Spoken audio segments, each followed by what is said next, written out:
You are listening to SPN, the Sports Podcasting Network.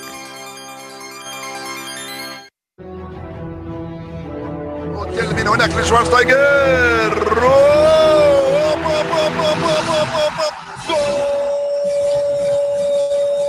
Va a pegarle Ronaldinho Gaucho. Ya lo hace. Pierna derecha, directo al arco. ¡Golazo! ¡Golazo! ¡Golazo! ¡Golazo! This is Soccer Today, live on SPN Radio, your new live show about the beautiful game in all its glory, with Duane, Rollins and Kevin Laramee. MLS, EPL, La Liga, Champions League, all is fair game. Powered by the Sports Podcasting Network. Visit us at sportspodcastingnetwork.com. And good day, good night. Welcome to Soccer Today. Thanks, Grant, once again for this rainy, cold day. Duane, we want to start the show by doing something we now come to hate doing once in a while. But because of the event yesterday and because of our good friend that was on the show this week, we just want to mention George is okay, and hopefully everybody is. Yeah, I mean, I don't want to dwell on it. Obviously, we hate, and we move on and try and embrace that with love. But we're going to talk about that later. We're going to talk about that a little bit later, too. Yeah, love. Nothing but love. But no, we started the show by an article you wrote on Canadian Soccer News in the past few days talking about the World Cup, the United bid. Last few weeks, it's become clear that there's two contenders now, and we'll see how Morocco versus the unification of Canada, United States, and Mexico for this joint venture, and why it will fail. Why, Duane? Why could this fail? Well, okay, let's start with this. I don't think it will, but but if it had to fail, how would it happen? Yeah, look, and I asked today, actually, before the show, I put a quick poll out there, and the vast majority of people are in my belief. I put four options out. 75% to 100% is currently well over 50% right now, although there are some negative Nellies out there, about 40%. It's 60-40 right now in terms of below 50 and under 50 in terms of people's appearance of whether this is going to fail or not. Look, Morocco has bid 4 times previously. They finished second twice. They finished second in 1994 to the U.S. bid, and they finished second in 1998. And in both cases, they did pretty well. Now, the difference back then was that the Exco was still around. We all remember that. That was that sort of body of voters that actually selected the World Cup hosts that were supposedly there to represent the interests of the region that they were representing, that they had voted in to oversee. We all understand that in the past, FIFA was less than straightforward when it comes to stuff like that, and we understand, how we end up with World Cups in deserts. Anyway, we have a one vote, one country situation now, and you have to look at it objectively and see whether or not it's possible that Morocco could win this bid. As I said, they've bid 4 times before. This is their 5th time. And, I laid out in the article 5 different reasons why I thought that they might have a chance. And I was trying to be a bit of a devil's advocate with it. But we'll sort of just go through them, and I'll get your thoughts on them, Kevin. And the first one that I listed, and maybe we'll get this point by point, is that point 1 is that FIFA hasn't really changed. So I'm not saying they have or they haven't, but I said if they haven't really changed, then maybe they're more influenceable again. There's gifts of persuasion, I called it in here, that might help with this one country, one vote. And in some ways, it might be easier to go into small countries and do a tit for tat and try and get things your way when it comes to Morocco. And again, I want to be clear. I'm not saying Morocco is corrupt or something. I'm saying that they have experience in the bidding process, Kevin. Well, no, of course. And Morocco and FIFA does have a prior relationship. If you're looking at the Club World Cup, which is basically in FIFA's own minds, their equivalent in the club world. It doesn't work like this, but in their mind, it's really important. And Morocco has had a great importance in that tournament over the last few years. So there is a relationship. And how Morocco would prepare a bid to be able to upset the juggernaut that is the United States, Canada, and I use that order not necessarily for any reason, but it is more a U.S. bid with a little bit of help from Canada and Mexico for different reasons than just the United States. If the political climate and other things were different, maybe it would be just the United States bid, but it's not. It's the United States, it's Canada, it's Mexico. The blunt of it is the United States, though. If you're looking at infrastructure, if you're looking at how to get the stadiums, it could be easily with just what is existing now, the biggest World Cup in history. So it would be difficult for Morocco to form a bid that can upset that infrastructure that is already in place in the majority of places where this 2026 Canadian, United States, and Mexican World Cup bid has already. Like, if you're just looking at, I just went to Chicago, Dwayne, and yes, there's some renovations needed to public transport and stuff like that. But stadium wise, like, I was floored by Soldier Field, and Soldier Field is just another stadium in the NFL. There are going to be little tweaks in here for the World Cup and to make everything fit. But I was impressed. And you know what? It kind of does work for soccer for certain of those stadiums. So, yeah. And what I've seen in Chicago, just to use that example again, is a very small scale to what Arlington, Texas is, Cowboy Stadium, to what Levi Stadium in Santa Clara is in the Bay Area where the 49ers play, or the one where Indianapolis plays. The Giants. Yeah, well, yeah, you got the Giants Jets new stadium as well. Yeah, so it is impressive, and it will be very difficult to beat. Yeah, certainly the infrastructure. That there are 5 stadiums in Morocco that are currently too standard that they could host games right now. They would obviously need a new paint a coat, as we call it now on this show, to move forward to do that. But nonetheless, there would absolutely need to be an investment there. The stadium advantage is a massive one for North America in this particular bid. The only question you have with stadiums here is the turf issue. There's obviously solutions to that, which we saw in '94 and which we see for the big friendlies that come through and so on and so forth. Or even better, you go to big stadiums that actually has grass. Look at Texas. It's grass. You enter the Arizona one where they actually take the grass out of the stadium on rollers. It has like its own mechanical thing. It's so impressive. Like, there's already infrastructure there with grass. So you just have to choose the right stadiums, basically. And there might be one or two occasions where you really want that stadium and that location in that city, and it's not up to par because of the turf. Well, you can always make this stadium grass until 2026, right? It's not that difficult. You're not talking about rearranging everything. If it's not just a dome and you have ways to put light and sun and water on the grass, it's not that difficult. No, I mean, the reason that turf is so widely used in the NFL is because of just the damage that it's cheaper, right? It's a cost-serving mechanism, but they could easily switch that out if the exchange was for a World Cup, which, again, we think that this is probably going to happen, but we're not saying for sure. The second point that I brought up, and this one isn't as fixable, this is just one of those realities of a bid that spans North America from north to south, basically. I mean, excluding Central America in there. Well, what we call North America for sure, Canada, United States, and Mexico. It's just so big.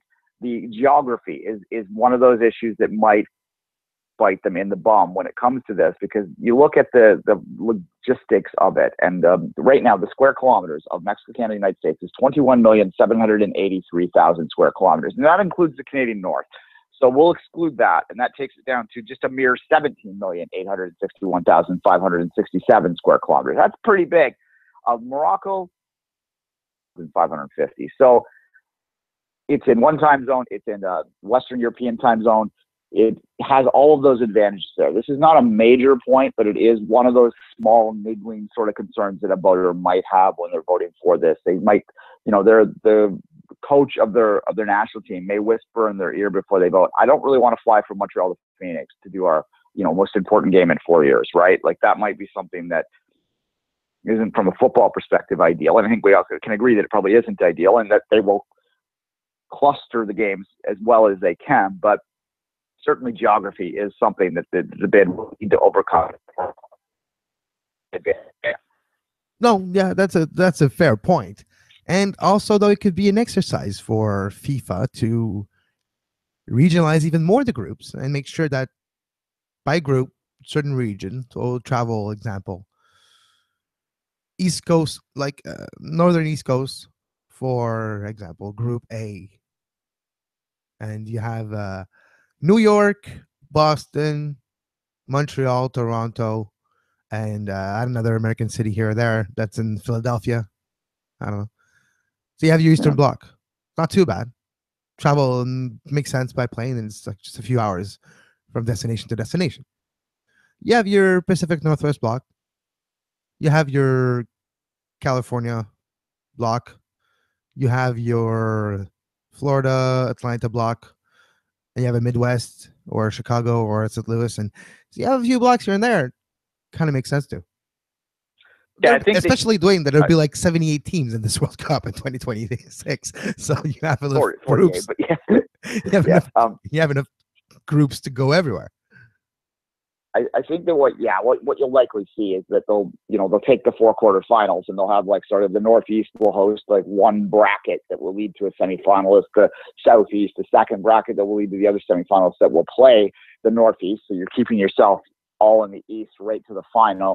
And then you'll have, the same thing, Northwest, Southwest, and that will lead to another semifinal that we played in the West, and then you bring them together somewhere. It wouldn't shock me if they actually play the final in Dallas, just simply because the stadium's so big and nice, and it's in the middle, which would then sort of make the travel equal for both sides coming. And you can say there's over 100,000 people live. Just that, kind of like you don't say that too often. Like, happened once in my life where potentially there could have been that many people, but there wasn't. And there was a CONCACAF Champions League final in 2015. Outside of that, never been in a place where there was 100,000 people. Wouldn't it be cool for the World Cup in North America? Yeah, it kind of makes sense. It certainly would. Okay, the third point, and this one, we kind of have to be careful how we say it here. We don't want to offend anyone, but geopolitics. And look, it's the Trump factor is what I'm saying here. I know he's not going to be the president in 2026. He literally cannot unless, he changes the rules. But we'll leave that well enough alone. Which is not necessarily out of the question if you're looking at the last few months, but moving on. Yeah. But put in a more general way, geopolitics is something that American bids in both Olympics and World Cups and whatever you're trying to do on an international stage, they always have to deal with. There is an element of anti-American sentimentism that is out there.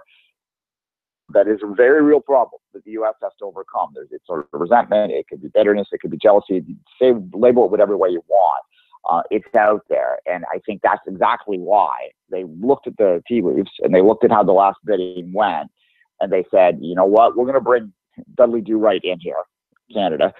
And the Mexicans, too, they can come along. And they're going to be junior partners in this. And that's not minced words. That's what we are. We're junior partners in this bid to try and smooth the rough edges of sort of anti-Americanism out there. Because there's, what's the old adage? You put the Canadian flag on your backpack when you go backpacking if you're American. I kind of hate that, but nonetheless, it is something people say. So I think that that's kind of how they're trying to deal with that. But it is a problem, and they will lose votes because of the anti-American sentiment.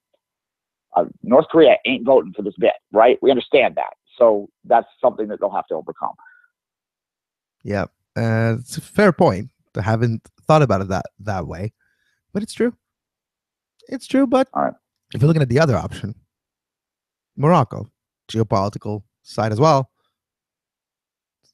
one and the same. Not necessarily that it's the same, but it's saying it's as complicated as it could be anywhere else in the world right now. It's not the best of times, so you always have geopolitical climate that are influencing parts of a society like sports or like movies or like fashion, and it will be the case in 2026. But before that, it will be the case in just a few now when the decision is taken. All right. The fourth point, no real need to belabor this one, but as much as Canada and Mexico might be seen as an advantage to the American bids, you could also make the argument that it's a disadvantage in the sense that FIFA, at least the old FIFA, was pretty clear that they weren't interested in more multi-nations bids. They didn't really like Korea and Japan. Who knows why that was the case? I think that might have been just logistical. They weren't crazy about it, but they have softened on that. They are apparently allowing them now. But I do believe that there is probably a few countries out there that won't like it, and they may lose some votes that way. I don't think it'll be a significant amount of votes, but I think there might be 4 or 5 that will just at the last second go, I'd rather be in one country and vote that way. not much you can do about it. It's going to, the only way to fix that one is to not have a united bid. So there's pros and cons to it, I think, and I think they might even out in the end. But nonetheless, I thought that was a factor that needed to be included in the discussion. Yeah, true. And if you, for the federations itself, well, actually, more specific, for the teams themselves, once they'll be part of that World Cup, once you arrive to your destination, doesn't really feel different because it's a different, like it's a bid, joint bid. Doesn't feel different that there's different countries. From your experience, you'll be at one place to play games, you'll travel to play other games, and eventually you'll travel to play either a game to win a tournament or you'll go home losing. And it's kind of one of the same for the players themselves. They won't feel a difference. So we'll see. But again, like you mentioned, it will be a vote where outside of football and FIFA decisions will be implicated. Like you mentioned, North Korea is not going to vote for the United States bid. Yeah. And there's other instances like this. So we'll see how at the end of spectrums you have Canada, Mexico, United States, or Morocco. In both of this, it's ultimately going to come down to voting blocks. And we already know Oceania, for what it's worth, it's 13 votes or something like that, has thrown its support behind the North American bid.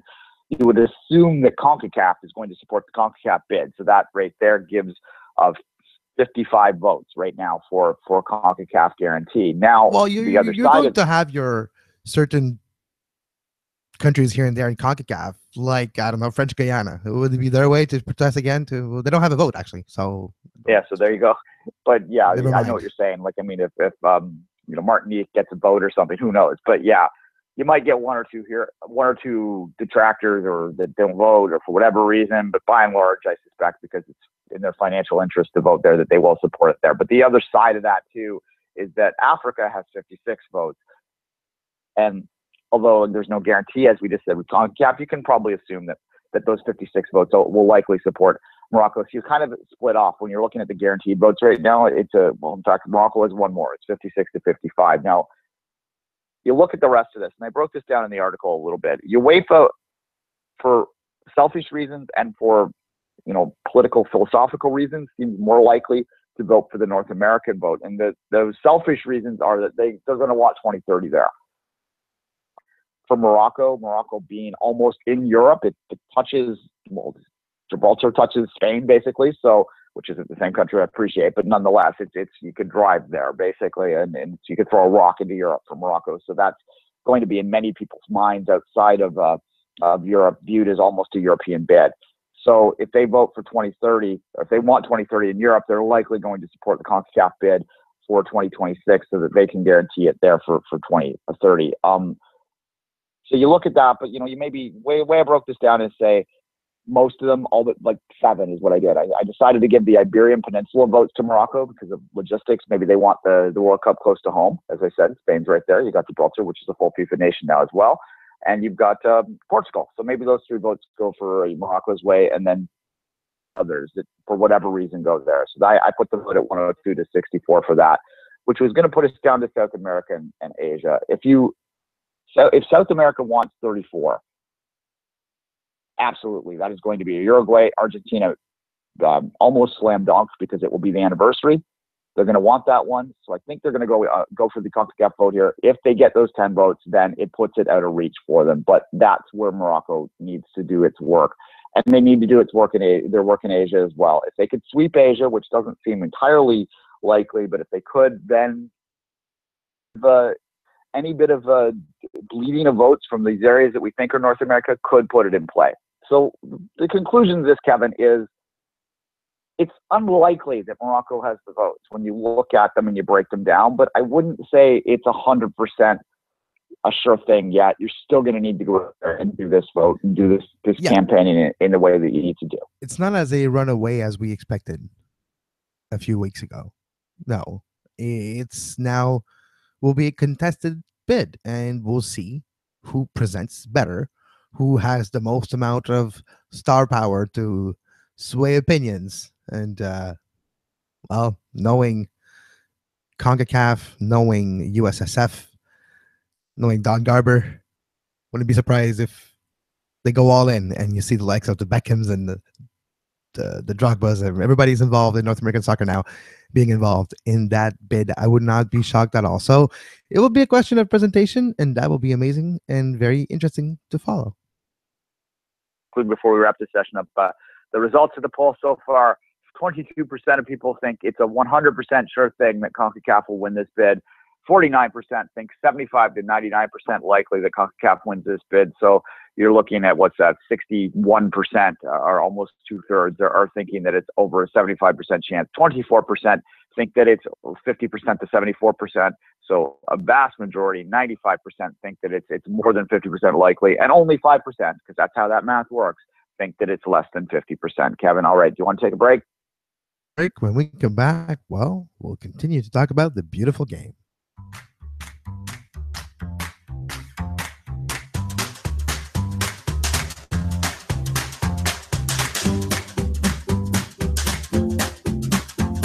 You are listening to Soccer Today, live on SPN Radio.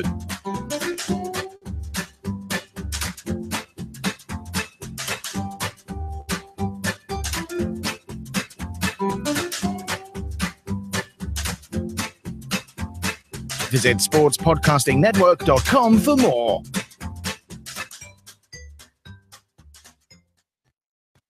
Diego Costa has had a lot to say this week. He feels that he's been treated like a criminal. He says he must return to Atletico Madrid. He's calling on Chelsea to lower their asking price. Are you in touch with him?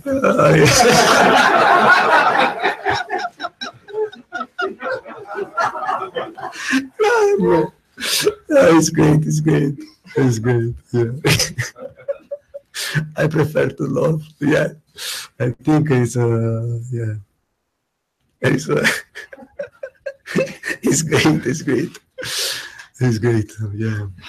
But I can tell you that everyone who works in Chelsea knows very well what happened last season with him. I stop, but I repeat. And it's funny. It's funny this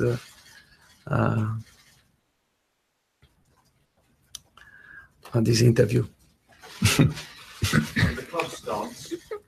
No, I'm not interested to continue this issue. And I repeat, for me, is the past. Stop. Isn't Antonio Conte the greatest, Duane?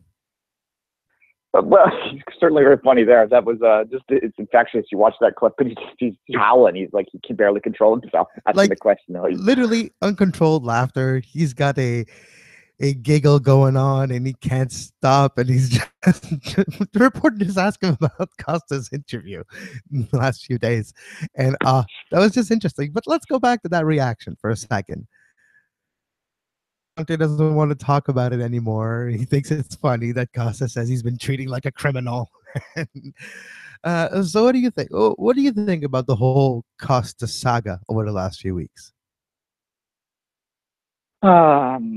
It's kind of a reflection on the attitude of the modern player in many ways, which is,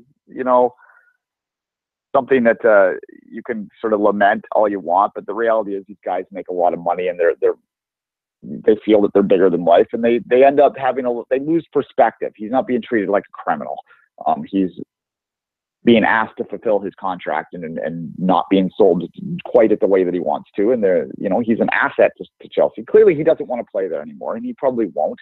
I suspect that they will facilitate a move to Atletico Madrid eventually. He can't play there now anyway because they have a transfer ban till January, but it'll probably work out in the end. But this is all just part of, sort of the lack of perspective when you're talking about the amount of money and the amount of sort of fame and sort of just worshiping that these guys get, that they lose touch with reality a little bit sometimes. And I think that's kind of what we're seeing play out here.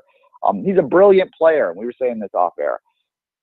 He's an absolute brilliant player. He was brilliant for Chelsea. He was brilliant for Atleti. He nearly won Atletico Madrid the Champions League. Had he not gotten hurt in that final, minutes away from winning that title, but let's not forget that, which would have been, an historic first for that club. That's why he's able to do these things, because he's that good. But Chelsea, they're one of the few clubs in the world that can play hardball with a guy like this because they're Chelsea. So movable force in the whatever. I always forget that saying. It's the I don't know why. immovable force meeting. No, wait. It's the. Jesus. Now you confuse me. I know that. I know. It's from Gorilla Monsoon. Come on. I know this. It's the immovable force Yeah. meeting the. No, immovable object first. Irresistible Yes. force. It's the Got it. irresistible force meaning the unmovable object. Yeah. Yes, Gorilla. What's happening here?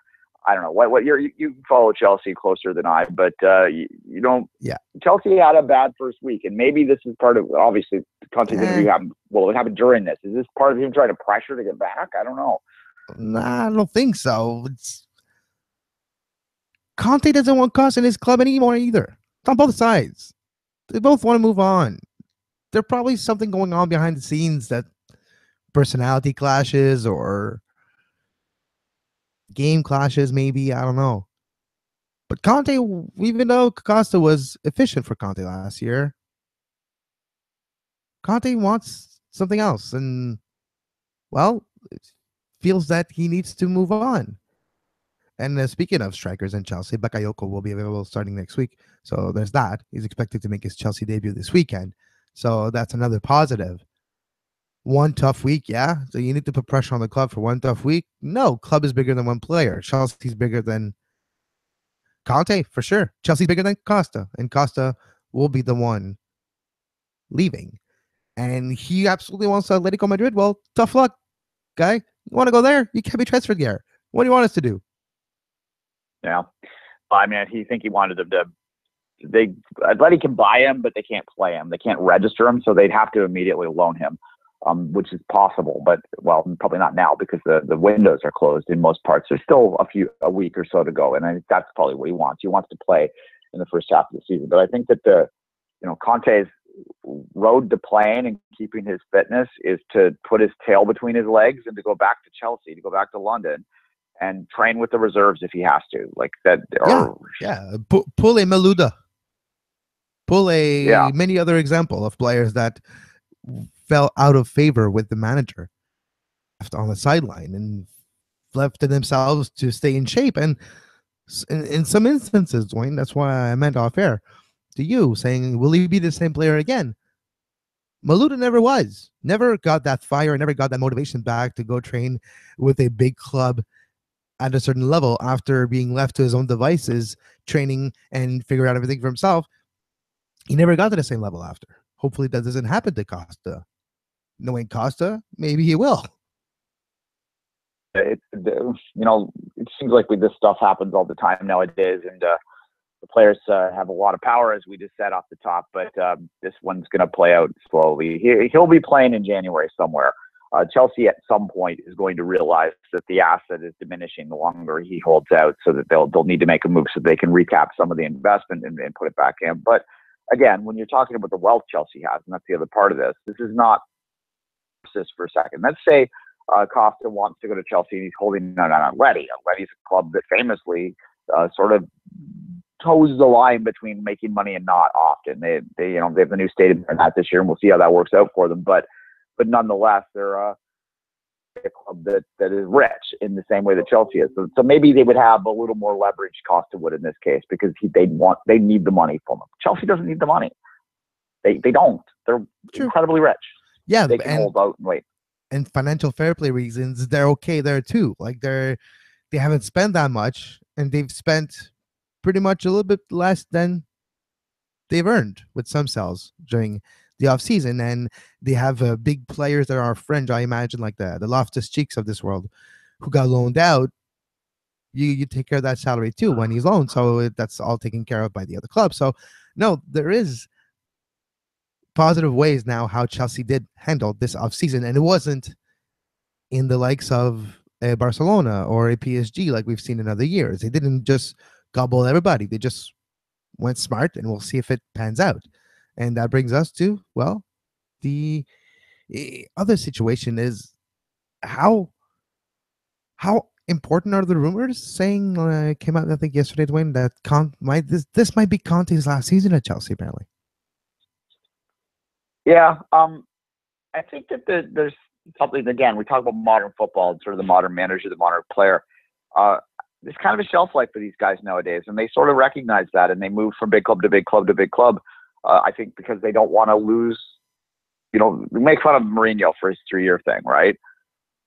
That's kind of a bit of that playing out here. I mean, if you sort of move on at the end of a couple of years, 3 years, win a title, go somewhere else, you can sort of rotate between the bigger clubs in the world, and eventually you can retire a very rich and happy man. That's sort of what I take out of stuff like that. Obviously, there's something weird going on there right now. Who knows exactly what it is? Whether it's just a simple case of Chelsea can't keep things going year after year. They can be brilliant one year and terrible the next year, and it's one game. So let's not get ourselves too worked up here. They can turn this around quite easily, but nonetheless, not the greatest start to the season, and maybe the shelf life should. I was going to say, Duane, I'm going to reach out to our friend Scott Nichols, who's now back in England, and he's covering Chelsea for Breathe Chelsea. So I will reach out to maybe get a little bit more details on the Conte situation. Fair enough. All right. Why don't we take a break, get back on track, and we'll preview stuff, talk about the 4th sub, things like that after the break.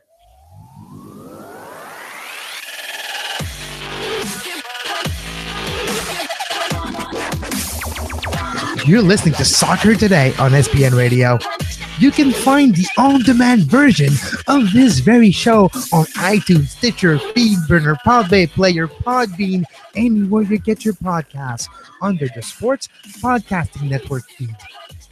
Subscribe to our YouTube page to make sure you never miss a live show talking about soccer today, the MLS postgame show, Open Lines After Dark, 5 Rings Daily during the Olympics. Make sure you subscribe and give us a follow on Twitter at SportsPodNet, and like our Facebook page, facebook.com/Sports Podcasting Network.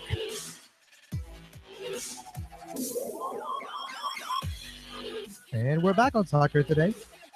Duane Rollins and myself, Kevin Laramee. Duane, just before we go into our games of the week, for the playoffs in Major League Soccer starting in 2017, there will be a 4th sub given to teams if the game reaches overtime.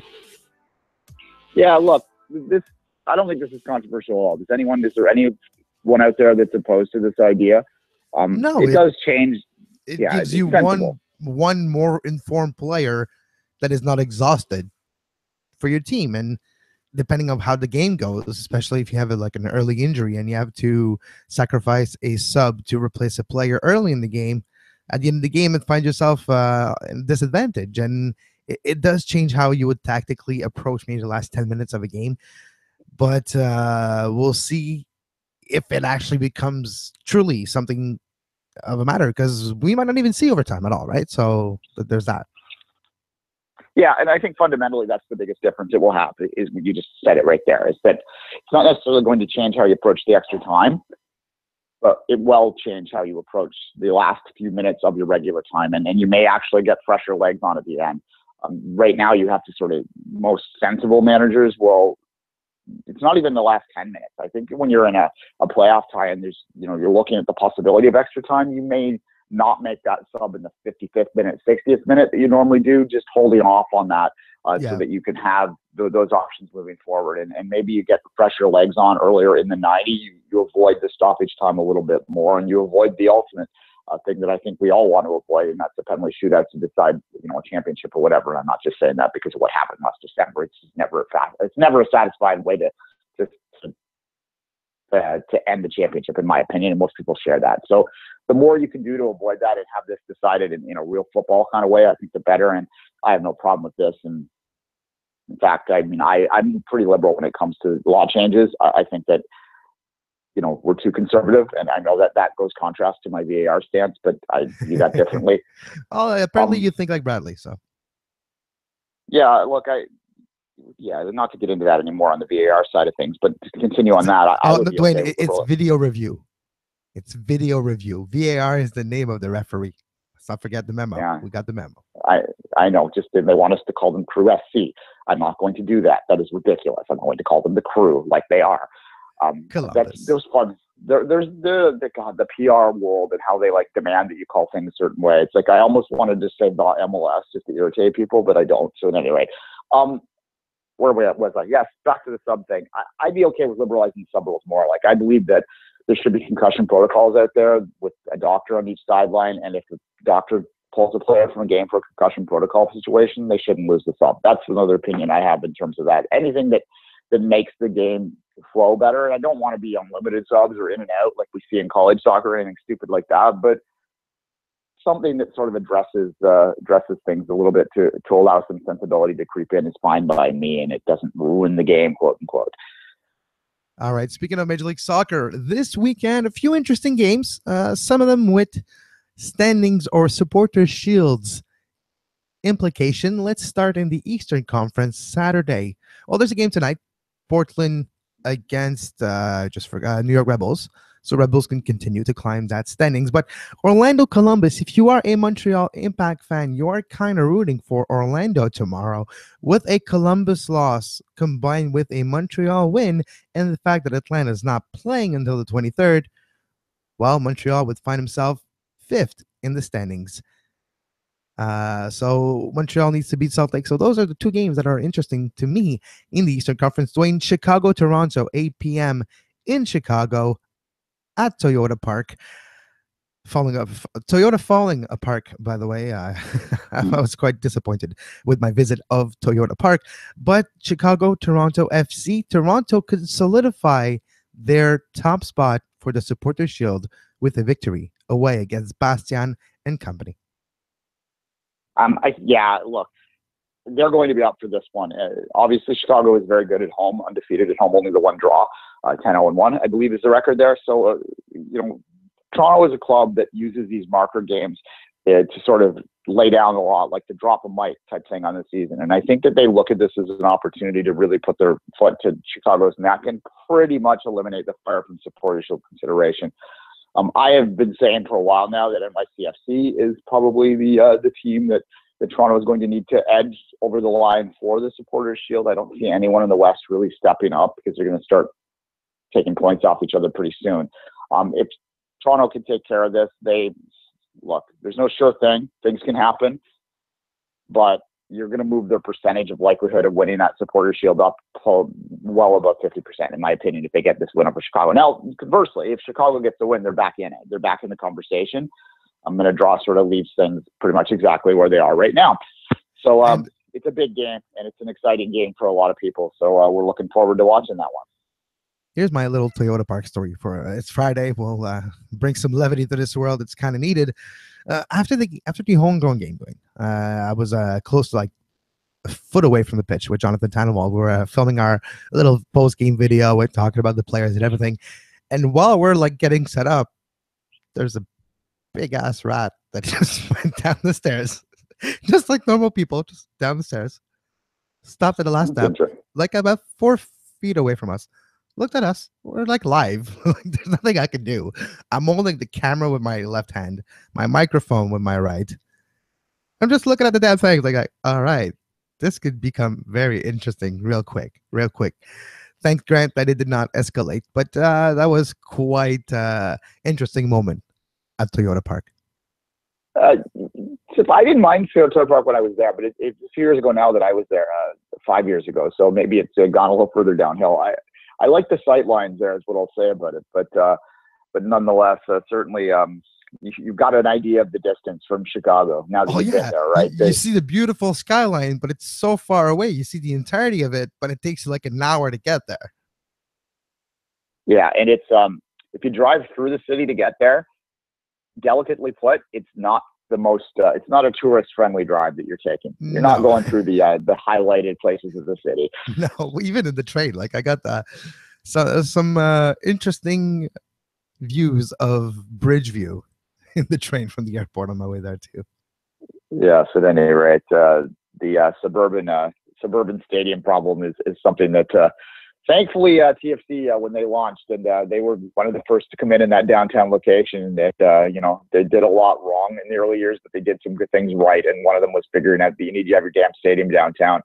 Speaking of which, Kevin, the TFC 2 is finally learning the lesson, and they are moving downtown next year. We didn't mention that one in the last session, and I thought it's worth mentioning. I mean, we don't really cover TFC 2 in any real way here, but Certainly, I've been calling Dwayne, that for a while. I was gonna say nobody really does, but that's the reality of the two teams in 2017, where that momentum they had, like starting 2015, 2016, yeah, that's done. That's dead. And I think the league is moving away from two teams in USL. Yeah. And I wouldn't be surprised if eventually they're rebranded something else, moved a little bit outside into different ownership groups, and the MLS teams will continue to run the soccer part of that partnership. Yeah, it looked, and I have completely gone. I was glad to get them out of Vaughan, and I'll tell you why. It's because Vaughan wasn't far enough from Toronto to distinguish themselves in any real way. And it's why I kind of have a little bit of a reluctance toward embracing the idea of putting a Canadian Premier League team in Vaughan, as it's been suggested. They hadn't supported this TFC2 team. But maybe if it's wrong, we'll see. That's another topic. But getting them downtown is something that might help their attendance a little bit, because I think you're going to look at the hardcore, like your Inebriatis of the world, are going to show up for those games in bigger numbers now that they'll be in Lamport and BMO. But you're still looking at a difference between 1,000 a game to 2,500 a game. Probably it's not going to be massive, and it's certainly not going to be anything like you see in a place like Cincinnati. It's hard to believe they're in the same league. You watch 37,000 people watching Cincinnati, and then you try and put that in your head, wrap your head around the fact that they're going to play Red Bulls 2 tonight, right? And and you see Orlando 2 playing in an empty Orlando stadium with like 100 people, 200 maybe at the most. And I'm saying Orlando just because I saw that part of that game earlier this week. But Montreal was the same with FC Montreal. Like, I could name the people that were there. It's like, but it's realities for the two teams. And I think that experiment, well, we've seen the results of it now. On the soccer side, it might be beneficial, but the USL itself, where it's going, I don't think it's. They were like kind of like battling two fronts at the same time, and the bigger front won. And the USL 2 side, I think, will either go down to USL 3 or another something similar to that, or just be rebranded, move something else. Anyways, it wasn't on the agenda for today. Speaking of the agenda, Duane, Colorado, with their new head coach Steve Cook, are going to face DC United.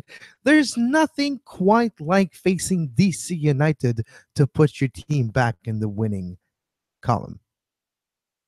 Yeah, you'd think that one has a 0-0 drawn or written all over it, though. I'd say that if you're a betting person, throw 0-0 down. In fact, I don't know what kind of odds you'll get on it. It might not be as good as you should get, but that one is hard to see. That's not exactly the marquee matchup of the weekend. Let's just say that.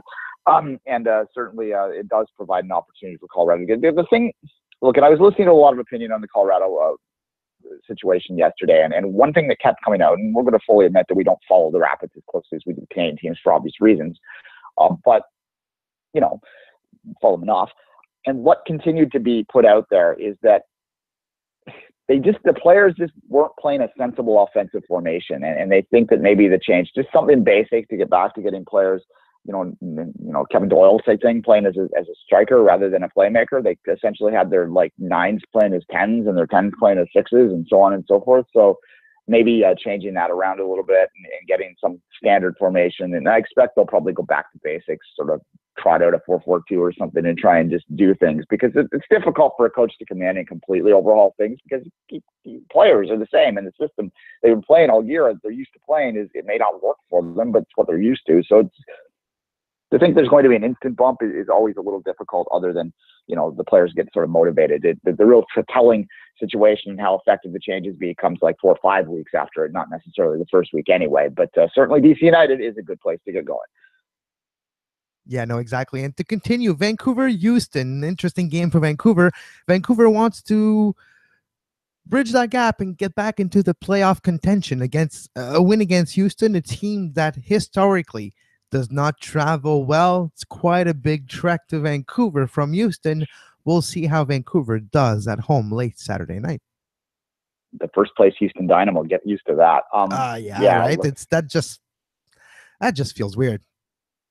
Yeah. Look, a few years, because usually they were doing good if you go back to 2012, 13, 14, right?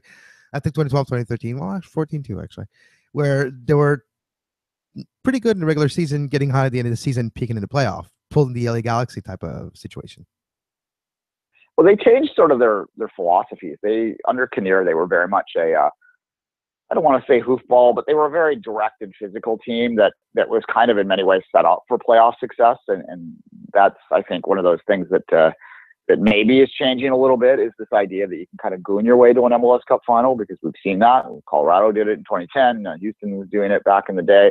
Even LA, to a point, learned how to get gritty in the playoffs and were able to be successful that way. They also had the big top-end talent, too, to sort of put them way over the top. But I think they're playing a little bit more football now, and it took a few years for them to adjust to that, and they're looking okay at home.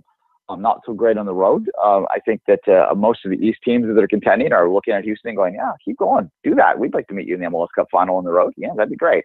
But certainly when you come to the Vancouver perspective, I don't know how much more to belabor the idea that they just need to find consistency.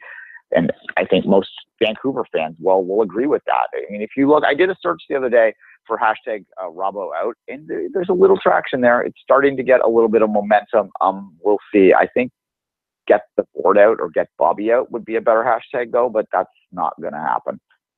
Yeah, that will take a lot. And last game on Saturday before we move on, San Jose, Philly. What else to say there? But an interesting game on Sunday, NYCFC New England. Kind of like an interesting matchup, but NYCFC is way above New England in the standings and in our minds as well. So I don't necessarily see a contest there, especially at Yankee Stadium. Seattle Sounders, Minnesota United, last game this weekend. The only thing I'll say about New England, and I said this a couple times already, is the underlying metrics behind them, if you believe in that stuff, as you know that I do a little, do suggest that they're underperforming. So I never quite know what to make of them this year, though. They're not really performing to the level that you expect based on the metrics, as I said. So you never know. But Yankee Stadium, the NYCFC, it seems like H's history now when they couldn't figure out how to win there, because they're much better there now, and certainly they might look at this as an opportunity for them this weekend as well. They'll be cheering for the Fire to sort of tighten things up at the top of the East, and if Toronto gets a win there, they're going to be the opposite. They're going to need to fill that in to sort of keep pace. But lots of good stuff this weekend in MLS, as always, starting with tonight. Anything jumping out at you in the Premiership? League, I should say. Swansea Man United, the first game tomorrow morning, 7:30. Quite interesting. It's a non-interesting weekend for the majority of the matchups. Like it's Southampton, West Ham, Liverpool, Crystal Palace, Burnley, West Brom, Leicester, Brighton, like Stoke, Arsenal. Nothing to really get salivating. But Sunday, the later game at 11 a.m. is enough to get you salivating. A game that is instrumental to how the rest of the season will unfold, especially at the top of the table. Who's going to be a contender? Who's going to be maybe left out of that discussion? Tottenham, Chelsea, at London Stadium, formerly known as Olympic Stadium. You will have this matchup, and this will be very important. Chelsea, with the Costa Conte situation, with the big defeat they had to start the season, now they have to get going, because it gets very important real soon, and they need 3 points against the London rival, and it's Sunday, so that's the game that I'm looking for this weekend. Certainly it is the marquee matchup of the weekend. It would have been even without the intrigue of what happened to Chelsea in week one. Everton City is probably your undercard if you're looking at the best matchups of the weekend. Everton, City gets to meet their old rival in Wayne Rooney early in the season, only not wearing red for once. But that will be an interesting one. It's the Etihad's first game of the year too, and then we're not too sure what to make of City after what was pretty pedestrian 2-0 win last week against Brighton, and then they followed that up playing that strange little midweek game in Spain that they ended up losing 1-0. But they weren't really going too hard in that one, but wouldn't put too much on it. But yeah, there's a matchup on Tottenham and Chelsea is certainly the one that the vast majority of people, and it's standalone for a reason. And I think most people will have that one circled and be all ready to go. So a fun weekend. Glad to have back. La Liga starts back this weekend too. We should mention that. Yeah, exactly. And La Liga is going to be a fascinating league this year with whatever is going on at Barcelona, the soccer side, and how they will perform this year with the Neymar situation, with how Messi feels. Like Messi now is like rated R now on social media. So that's another that was I mentioned it earlier this week, and it took like a few days before it got the traction that it deserved. But Messi is now like fully committed to his heel turn. Another wrestling reference today, because well, he's now being like overtly rated R, swearing openly on social media. Now with Suarez being injured for a month, he's the only one left. Like MSN, just like in real life, is no more, and you're only finding yourself with Microsoft. Yes, we there's an interesting photo that went around Twitter today, and it's they could be cherry picked a little bit, but it was a photo of an aerial view of a Pep-led Barcelona squad from 2007, and then one from the game against Real Madrid, where the second leg of the Spanish Super League Cup, or Super Cup, whatever the hell they call it. But anyway, Super Cup. An excuse the excuse Cup. they have to have Real Madrid and Barcelona play a couple more times a year. Excuse to have a trophy home and away series Clásico. Yeah, exactly. They really were irritated that your Atleti pushed their way in.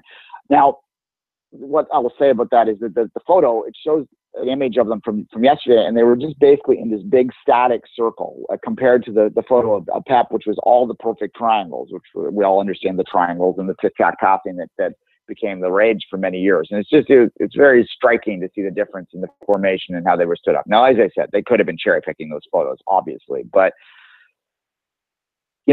there's a lot going on at Barcelona, a lot, as we started the show with, that goes beyond football, that's going to be a little bit higher in their profile right now. There's 3 days of mourning in Catalonia. So, we wish them well there, but just, it's going to take a bit of the focus off the football team for a while. But yeah, there's a lot going on there, and it's going to be a very interesting season in Barcelona in terms of the on the field. And if they do struggle, if they finish, like Barcelona finishing third, which would be the lowest you could conceivably see them finish, but Barcelona finishing third would be an outright disaster, right? Like there would be heads would roll if that were the case. And I increasingly think, having watched those 2 games, I don't know. Atleti, we'll see.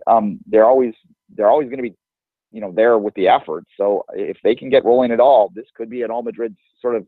Well, it could be like a Madrid, then Gap, then Madrid, then Gap, then Barcelona. If that's the case, then yeah, as I said, heads will roll in Barcelona. You can follow Duane on Twitter at 24th Minute and myself at Kev Laramee. Stay tuned to the Sports Podcasting Network all week long for Soccer Today, F1 podcast called Scuderia F1, and many other shows down the road coming up as well. The return of Hard Road Radio in a few weeks.